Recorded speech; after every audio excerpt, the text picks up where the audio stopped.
Buongiorno a tutti e bentornati a Valgrande. Oggi sono qua in versione tester, diciamo così? Sì, perché?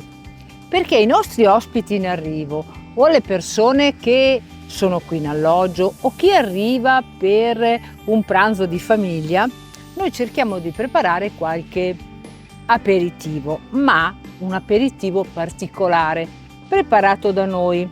Infatti proponiamo aperitivi realizzati da noi con i prodotti dell'agriturismo, con i prodotti stagionali, e adesso lo sto migliorando. C'è chi lo preferisce più dolce, chi lo preferisce meno dolce, però deve essere sempre in linea con le proposte del nostro agriturismo. Quindi sto assaggiando questa bevanda preparata con carota, limone, mela, un po' di miele, acqua e ghiaccio. Perché? Per contrastare le bevande estive, quelle bevande alcoliche, quelle bevande zuccherate che all'interno del nostro agriturismo non si trovano, che però sono quelle bevande maggiormente apprezzate nel periodo estivo.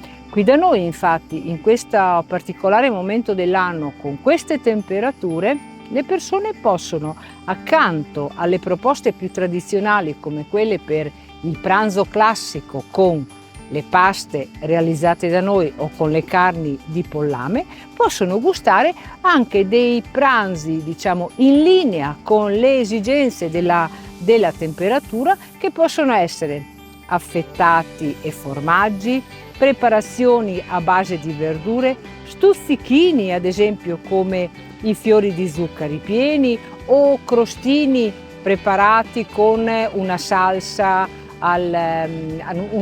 di pollo, con una salsa di verdure, abbinati ad un buon bicchiere di vino bianco frizzante o abbinati alle bevande realizzate da noi.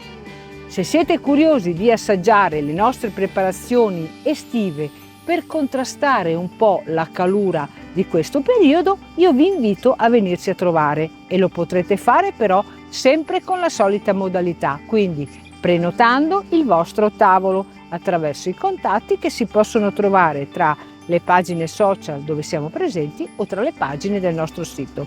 Io per il momento continuo nel mio ruolo di assaggiatore per migliorare e darvi sempre delle proposte stuzzicanti ed invitanti. Ciao!